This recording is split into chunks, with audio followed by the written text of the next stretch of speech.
नमस्कार मैत्रिणींनो, श्री स्वामी समर्थ। नुकतंच कलकत्त्याचं आणि बदलापूरचं मनाला सुन्न करणारं प्रकरण आपल्या समोर असतानाच अहिल्यानगरमधून एक अत्यंत मनाला सुन्न करणारी आणि खळबळजनक बातमी आपल्या सर्वांसमोर येते।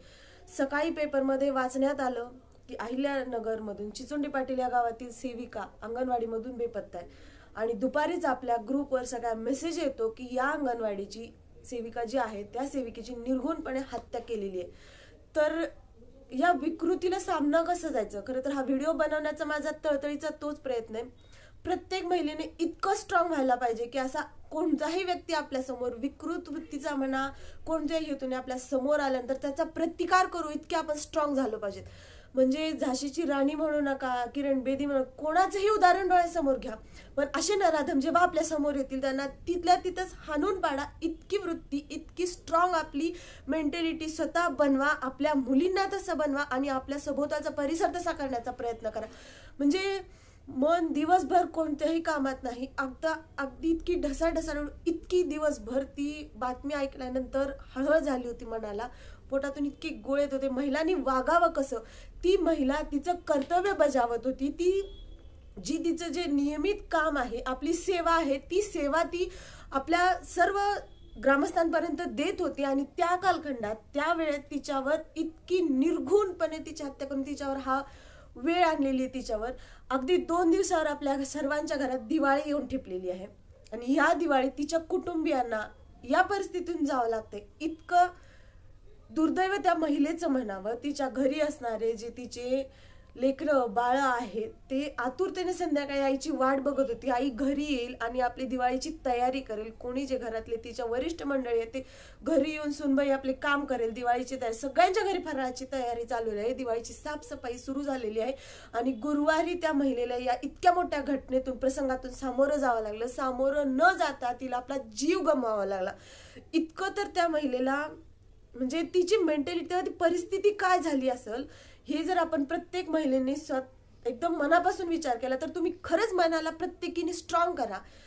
ही इतकी विकृत परिस्थिती माणसांमध्ये येते कुठून? हे माणसं असे घडतायत कसे? मग महिलांनो आत्ताच जागे व्हा।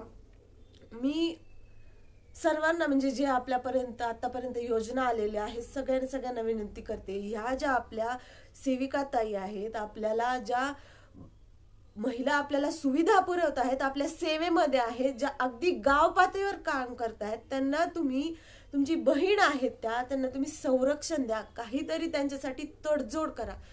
इथे खरं तर कोणतीही तडजोडीची संरक्षणाची गोष्ट करण्याची माझी सध्या मनस्थिती सुद्धा नसणार। माझ्या तळपायामधून आग इतकी मस्तकापर्यंत जाते। ही घटना वारंवार ग्रुपला ऐकून वाचून बातम्यांमध्ये येऊन अक्षरशः असं वाटतं की माझाच बीपी कुठेतरी हाय होऊन जाईल।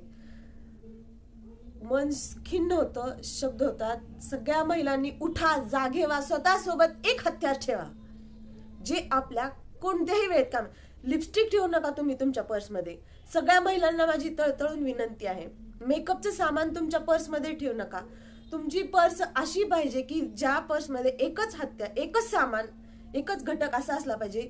कोणत्याही वेळेस कोणतीही वेळ कोणावर सांगून येणार नाही। समोरच्या व्यक्तीची मनस्थिती आपण समजून घेऊ शकत नाही, तो व्यक्ती समंजस आहे विकृत आहे हे आपण ओळखू शकत नाही, कारण ती मानसिकता आहे। मानसिकतेचा अभ्यास करणारे आपण नाही, पण इतकं जागरूक व्हा आपल्या महिलांना, म्हणजे शेजारी पाजारी असू द्या, आपण महिला म्हणू नका, आपल्या मुली म्हणू नका, त्यांना इतकं स्ट्रॉंग करूयात की अशी जेव्हा परिस्थिती आपल्यावर ओढावेल तेव्हा आपण आपल्या पर्समधून ते जे आपलं सिक्रेट हत्यार आहे ते काढून आपण त्याला प्रत्युत्तर देऊ।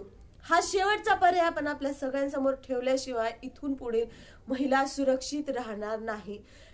कारण काय, आपण आतापर्यंत तुम्हाला पटो न पटो, कारण काय, ही जी आपली मानसिकता आहे ती कुठेतरी जी आपली श्रद्धा आहे, अंधश्रद्धा म्हणत नाही, जी श्रद्धा आहे त्या श्रद्धेला कुठेतरी खंडन होत चाललेले।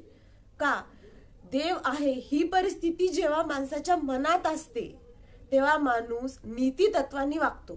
नाही बाबा, कुठेतरी वरचा देव आपल्याला पाहतोय ही भीती त्याच्या मनात असते आणि हे जे आपण सगळ्या आधुनिकतेच्या मार्गाकडे चालू, ही पूर्णपणे चुकीची पद्धत आहे। मांसाहार करणे आधुनिकतेकडे आपण नाही जाते, आपण अधोगतीकडे जातोय अजून। हे माणसांच्या लक्षातच येत नाहीये. पूर्ण महिला या सुरक्षित झाल्या पाहिजेत, यासाठी आपण प्रयत्न करायला पाहिजे. आता त्या बिचारीची यात काय चूक होती? तिने कुठे जाऊन प्रदर्शन केलं होतं? तिने कुठे जाऊन खिदळली होती, हसली होती? तिने कोणती गोष्ट केली होती? तिने तिचं कर्तव्य प्रामाणिकपणे बजावत होती. शाळेच्या टाइममध्ये तिने लाभार्थ्यांना बोलून आहार वाटप तिचं चालू होतं. यात तिचा काय गुन्हा होता? तिचा काय दोष होता? सर्वांनी तिला न्याय भेटलाच पाहिजे. पोलिसांचं तर कौतुक आहे, 24 तासाच्या आत त्यांनी आरोपीला पकडलेलं आहे, त्यांना त्यात यश आलेलं आहे. सगळ्यांनी जागे व्हा, सगळ्या महिलांनी सजग व्हा. आपल्याला स्वतःला सुद्धा इतकं स्ट्रॉंग बनवा की अशी परिस्थिती जेव्हा आपल्या समोर येऊ, आपण त्याला पूर्ण मेंटॅलिटीने स्ट्रॉंग जाऊन अशा व्यक्तीचा प्रतिकार करू, प्रत्युत्तर देऊ त्याला. आणि आपली जी पुढची पिढी आहे, आपल्या मुली, त्यांना सुद्धा इतकं आपण स्ट्रॉंग बनवू की त्या सुद्धा या पूर्ण भोवताच्या परिस्थितीत अगदी स्वतःच्या पायावर स्ट्रॉंगली उभ्या राहायला पाहिजेत, ना की बॅलन्सली पैशातून स्वतःच्या पायावर उभ्या, ही संकल्पना पूर्णतः चुकीची. जी मुलगी स्वतःचं रक्षण अगदी 4 मुलं आल्यानंतर सुद्धा करू शकते, ती मुलगी स्वतःच्या पायावर उभी राहिलेली आहे असं मी म्हणेन. तर आपण विचार करू आणि हे जे घटना घडलेली आहे त्याचा सर्वजण निषेध करू. हे कुठेतरी चुकीचं आहे, थांबायला पाहिजे. हे महिलांबद्दल असा विचार करणं मन सुन्न होतं, बोलायला अगदी कंठ दाटून येतो त्याबद्दलचा.